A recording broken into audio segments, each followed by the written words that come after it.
Hello everyone. तो आज हम ये मेरा पहला वीडियो है इस मेरे पहले चैनल में। और आज हम लोग देखने जा रहे हैं प्रोजेक्टाइल मोशन। तो इसमें डेफिनेशन दी गई what is a projectile motion. तो प्रोजेक्टाइल मोशन एक कोई भी ऑब्जेक्ट अगर हम अंडर ग्रेविटी उसे टू डी मोशन कराते हैं, अगर ऑब्जेक्ट को हम ऐसे ही वेलोसिटी देते हैं जिसमें वर्टिकल कंपोनेंट भी है, हॉरिजॉन्टल कंपोनेंट भी है, तो उस मोशन को हम लोग कहते हैं प्रोजेक्टाइल मोशन। और जो प्रोजेक्टाइल जो पाथ को फॉलो करता है उसे हम लोग ट्रेजेक्टरी कहते हैं, जैसा कि आप लोग फिगर में देख रहे हैं यहाँ पर। तो यहाँ पर एक बॉल का एग्जांपल लिया गया है, जैसे बॉल को किसी वेलोसिटी से फेंका गया कुछ एंगल पर, और वो बॉल किसी ट्रेजेक्टरी जिस पाथ को फॉलो करते हुए गिर रही है उस हम लोग पाथ को बोलते हैं ट्रेजेक्टरी। और जिस दूरी को वो कवर कर रही है, जितना दूरी पे जाके गिर रही है उस हॉरिजॉन्टल ग्राउंड में, उसे हम लोग कहते हैं आर से डिनोट कर रहे हैं, जिसको हम लोग कहते हैं रेंज। और जितना अधिकतम ऊंचाई एच, जो कि यहाँ एच से आप देख रहे हैं, ये अधिकतम ऊंचाई मैक्सिमम हाइट जो ये बॉल गेन कर रही है, दैट इज़ एच, और उसे कहते हैं मैक्सिमम हाइट। ये कुछ 3 सिंपल फार्मूले हैं जो आपको याद रखने हैं। एंड आई होप मैं इस तरीके से वीडियो बना रहा हूँ, अगर आप पहली बार प्रोजेक्टाइल मोशन पढ़ रहे हैं देन होपफुली आप यहाँ से समझ के ही जाएंगे। और अगर आप पहले पढ़ चुके हैं तो भी ये वीडियो आपके रिवीजन के लिए बहुत बहुत हेल्पफुल रहेगी। इसमें जो क्वेश्चन मैंने सेलेक्ट किए वो काफ़ी अच्छे हैं, और उसके मैंने सोल्यूशन रिटन फॉर्म में लिख रखे हैं, और जिसका आप स्क्रीनशॉट ही बाद में ले सकते हैं। अब मैं आपको बाद में दिखाऊंगा। तो 3 सिंपल फार्मूले जो आप देख सकते हैं, the time of flight, maximum height and horizontal range, जो मैंने पहले अभी बताया। टाइम ऑफ फ्लाइट इज़ वो टाइम है जिस समय में वो पार्टिकल हवा में था, वो पार्टिकल, वो बॉल या जो भी चीज़ फेंकी गई है वो हवा में है, उस टाइम को उसको कहते हैं हम लोग टाइम ऑफ फ्लाइट। तो यहाँ T is equals to V naught sine theta by ji.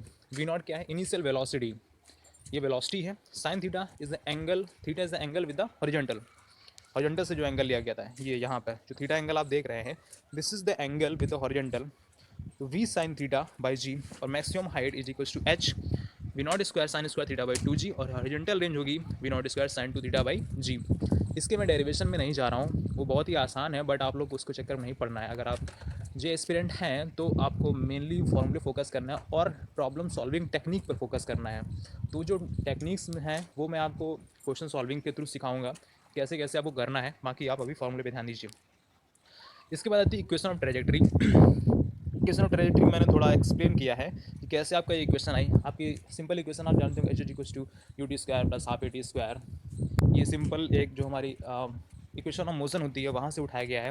Y equals to Y naught U T plus half A Y T square, where Y naught क्या है कि इनिशियल किस हाइट या किस position पे था in the y direction, initial किस height पे था।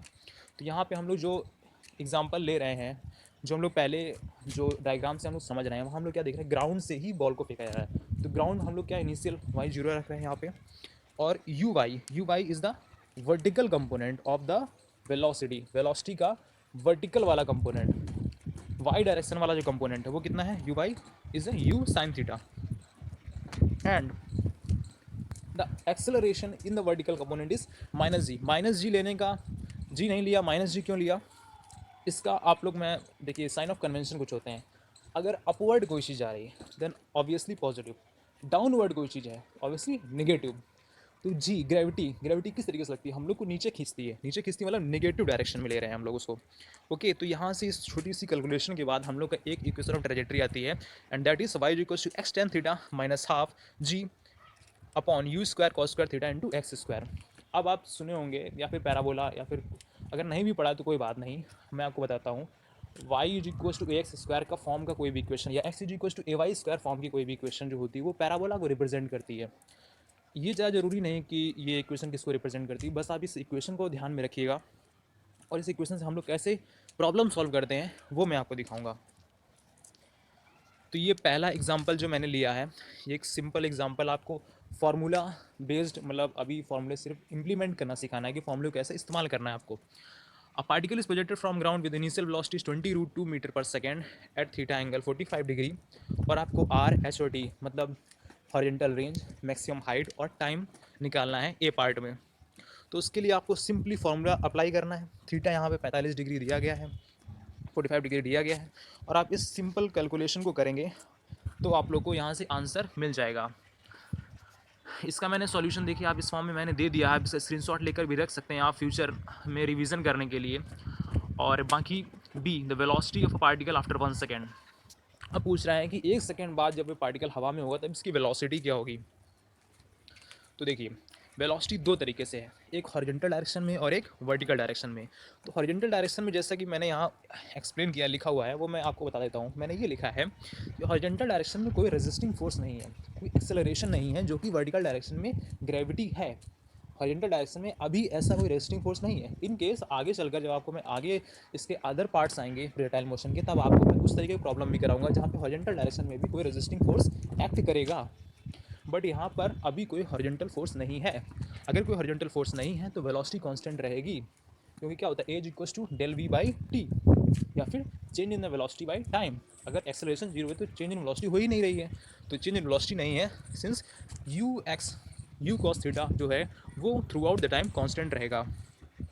अगर ये कांस्टेंट है तो हमारा काम सिर्फ किस पे रहा, वर्टिकल डायरेक्शन में। वर्टिकल डायरेक्शन के लिए आपको फॉर्मूला पता है, V is equals to U plus A T. अब V is equals to U plus A T आप सिंपल फॉर्मूला अप्लाई करेंगे तो आपको प्राप्त हो जाएगा टाइम, मतलब velocity in the vertical direction after 1 second. 1 second के बाद आपको उसकी वेलोसिटी मिल जाएगी। अब देखिए किया कैसे है, तो साइन कन्वेंशन ध्यान रखिएगा, क्योंकि पार्टिकल अभी ऊपर की ओर जा रहा है, तो वर्टिकल डायरेक्शन में अभी वेलोसिटी ऊपर की ओर है, ऊपर की ओर मतलब पॉजिटिव, और एक्सेलरेशन को जो लेना है वो लेना है -10 या -g, क्योंकि अभी हम लोग नीचे के साइन कन्वेंशन क्या लेते हैं, निगेटिव। तो उसको सॉल्व आउट करने के बाद हमारी वेलोसिटी आ गई 10 इन द वर्टिकल डायरेक्शन। अब अगर इसको हम वेक्टर फॉर्म में है तो अगर इसका मैग्नीट्यूड निकालेंगे, नेट मैग्नीट्यूड, एक हॉरिजॉन्टल में एक और एक वर्टिकल में है, तो नेट मैग्नीट्यूड आएगा under root of v x square plus v y square. इसको आप सॉल्व आउट करेंगे तो आता है हमारा 10√5। अब तो हमारा बी पार्ट भी सॉल्व हो गया। अब सी पार्ट था, velocity of particle at the time of collision with the ground. उस समय वेलोसिटी बताइए पार्टिकल की जब ये ग्राउंड को हिट करेगा या टच करेगा। तो ये मैंने लिखा है, always remember sign convention this, जो मैं आपको पहले बता चुका हूँ कि साइन कन्वेंशन आपको हमेशा याद रखनी है कि अपवर्ड जो positive and downward negative. So at the time of collision के समय आपकी यू एक्स जो है यू कॉस थीटा, तो ये through out the time same रहेगी, मैं पहले एक्सप्लेन कर चुका हूँ। और जो यू वाई है, यू वाई क्या है, वर्टिकल डायरेक्शन में जो वेलोसिटी थी स्टार्टिंग में वो भी सेम रहेगी, बस in the magnitude wise same रहेगी, डायरेक्शन वाइज चेंज हो जाएगी। इसको मैंने यहाँ पे लिखा है, वो मैं आपको समझाता हूँ। देखिए मैंने यहाँ पे ये लिखा है कि अगर आप सेम हॉरिजॉन्टल लेवल पे हैं, अगर आप सेम हॉरिजॉन्टल लेवल पे हैं तो वेलोसिटी का मैग्नीट्यूड हमेशा सेम रहेगा। ये कैसे, ये मैं आपको आगे बताऊंगा, ये वर्क एनर्जी थ्योरम की बात है।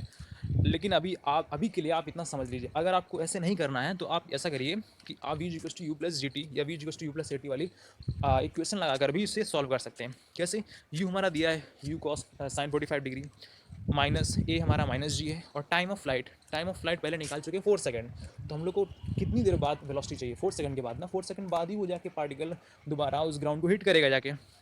तो टी इक्वल्स टू 4 सेकंड रखेंगे। इससे हमारा जो देखिए वी कितना आ गया, -20। -20 क्या डिनोट कर रहा है, -20 ये डिनोट कर रहा है कि हमारा अब वेलोसिटी बदल, क्योंकि जब वापस आ रहा होगा तो वर्टिकल कंपोनेंट जो होगा वेलोसिटी का वो नीचे की ओर होगा। अगर वर्टिकल कंपोनेंट हमारा नीचे की ओर है तो हमारा माइनस माइनस जे कैप आएगा या फिर -20 जे कैप आएगा। लेकिन आप मैग्नीट्यूड वाइज देखेंगे तो आप देखेंगे कि वो 20 के बराबर ही है। तो यहाँ से आप मैंने यहाँ पे वेक्टर डायग्राम तरीके से दिखाया है कि u x is equal to 20 and u y जो है नीचे की ओर 20। तो आप सिंपली जो इनिशियल वेलोसिटी दी गई थी, फाइनल में भी वही वेलोसिटी आ गई, दैट इज 20√2। होपफुली आपको ये एग्जाम्पल, ये क्वेश्चन समझ आया होगा। आप इसको दोबारा फिर से देखिएगा, यानी बातों को सुनिएगा, आप इसको बिल्कुल समझ पाएंगे। अब दूसरा क्वेश्चन दिया गया है, ये क्वेश्चन मैंने अभी हम लोग जो काम कर रहे थे वो ग्राउंड से कर रहे थे। अब अगर हम किसी हाइट पर हैं, अगर हम किसी हाइट पर हैं तो वहाँ से किस तरीके से हम लोग प्रॉब्लम को हैंडल करेंगे। तो पहली प्रॉब्लम है कि अगर हम किसी हाइट पर 40 मीटर हाइट पर हैं और वहाँ से किसी पार्टिकल को 20√2 मीटर पर सेकेंड की वेलोसिटी से 45 डिग्री हॉरिजॉन्टल एंगल से फेंकेंगे, तब क्या होगा। तो देखिए यहाँ मैंने सॉल्व किया है। अब देखिए इसमें पूछा गया है time of flight and the where it will strike the ground, ground पे कहाँ स्ट्राइक करेगा और कितनी देर ये हवा में रहेगा। तो देखिए इस क्वेश्चन को करने के दो तरीके हैं, दोनों तरीके मैं आपको एक्सप्लेन करता हूँ। इस टाइम ऑफ फ्लाइट निकालना है तो टाइम ऑफ फ्लाइट निकालने के लिए पहले या तो आप ये करिए कि ए बी सी एक पाथ कंसिडर करिए जो कि सेम हॉरिजॉन्टल लेवल पे हैं। तो ये आपका पिछले वाले क्वेश्चन की तरह हो जाएगा कि आपने हॉरिजॉन्टल लेवल से ही कोई बॉल को फेंका और वो हॉरिजॉन्टल लेवल पे ही वो बॉल गिर गई। तो ऐसा अगर आप करेंगे तो डायरेक्ट आप फॉर्मुला लगा सकते हैं, T equals to 2u sin theta by G, जो कि आपको शुरू में मैंने फॉर्मूले दिखाए थे। उसी में टाइम फ्लाइट का जो फॉर्मूला होता है T equals to 2u sin theta by G. लेकिन अब ये उस लेवल से नीचे भी गिरेगी, नीचे गिरने के लिए अब क्या करेंगे आप, अब आपको बस ऐसे ही ट्रीट करना है जैसे आपने प्रॉब्लम कोई सॉल्व की होगी, किसी हाइट से किसी पत्थर को किसी वेलोसिटी से फेंक दिया, ये बिल्कुल वैसा ही प्रॉब्लम हो गया। तो अब आप वो वेलोसिटी कैसे निकालेंगे? वेलोसिटी निकालने के लिए आपको मैंने सिखा दिया है कि पहली बात तो अगर सेम हॉरिजॉन्टल लेवल पे है तो वर्टिकल वेलोसिटी का मैग्नीट्यूड वाइज सेम रहेगी और सिर्फ डायरेक्शन चेंज होगी और वो डायरेक्शन होगी नीचे की तरफ। अगर आप फिर भी निकालना चाहते हैं तो आप फिर भी निकाल सकते हैं उसको टाइम ऑफ फ्लाइट रख के v=u+80 वाले फॉर्मूले से। अब अब अगर आपने वेलोसिटी निकाल ली है, अब अगर सी से डी जाने का, जो सी से डी जाने का अगर आपको टाइम निकालना है तो h=ut+12 जैसा कि ये दिखाया गया यहाँ पे, वो आप लगाएंगे। साइन कन्वेंशन दोबारा याद रखिए, ऊपर की ओर पॉजिटिव, नीचे की ओर निगेटिव। लेकिन अगर आप ऊपर से बॉल फेंक रहे हैं, ऊपर आप खड़े हैं, तो एच कहाँ, आप क्या देख रहे हैं, ये एच नीचे की तरफ देख रहे हैं ना, तो एच क्या हो जाएगा -40, यू क्या हो जाएगा हमारा -20 और जी क्या हो जाएगा -10। और आप इसको कैलकुलेशन करेंगे तो ये आ जाएगा 1.46 सेकेंड्स। इनिशियली हमारा 4 सेकंड आया था, ये 1.46 second, total time of flight क्या हो गया 5.46 सेकंड्स। तो 5.46 सेकंड हमारा टोटल टाइम ऑफ फ्लाइट हो गया। अब कह रहे होंगे सर ये तो बहुत बड़ा तरीका है, इससे कैसे करेंगे? तो हाँ भाई, ये तो बड़ा तरीका हो गया, ये तो एक्सप्लेन करने की बात हो गई। आसान तरीका बताते हैं। आसान तरीका ये है कि आप डायरेक्ट, देखिए यहाँ पे दिया गया है अप्लाइंग दिस इक्वेशन h=ut+12 या 80 स्क्वायर जो होता है, उस इक्वेशन को आप डायरेक्ट अप्लाई करिए। कहाँ से? ए सी डी वाले पाथ में, ए से डी वाले पाथ में डायरेक्ट डायरेक्ट अप्लाई करिए। ये कैसे? अरे बिल्कुल हो सकता है भाई। देखो, अब अगर ए से आप देख रहे हो, ए से देख रहे हो तो वेलोसिटी किधर है? ऊपर की तरफ। वेलोसिटी ऊपर है कि नहीं? अभी ऊपर इनिशियली फेंका गया तो वेलोसिटी किधर है? ऊपर की तरफ। और जो हमारा हाइट किधर है? हाइट किधर है? नीचे की तरफ।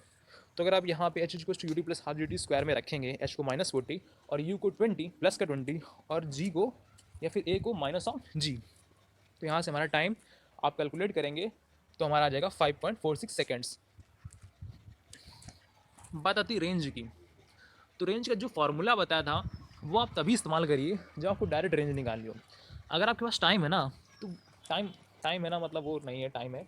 टाइम का मेरा मतलब ये है कि अगर आपने पहले से ही टाइम निकाल चुके हैं, अगर आप पहले से ही टाइम निकाल चुके हैं, टाइम कैलकुलेट कर चुके हैं, तो सिर्फ आपको उस टाइम को वेलोसिटी, जो हॉरिजॉन्टल वेलोसिटी है, उसके साथ सिर्फ मल्टीप्लाई करना है। अगर आप उसको उसके साथ मल्टीप्लाई कर देंगे देन आपको हॉरिजॉन्टल रेंज मिल जाएगी। जैसे आप, मैंने यहाँ पे एग्जांपल है कार का, अगर आप कार को 20 मीटर पर सेकंड से दौड़ा रहे हैं 2 सेकंड्स के लिए, तो टोटल डिस्टेंस कितना हो गया?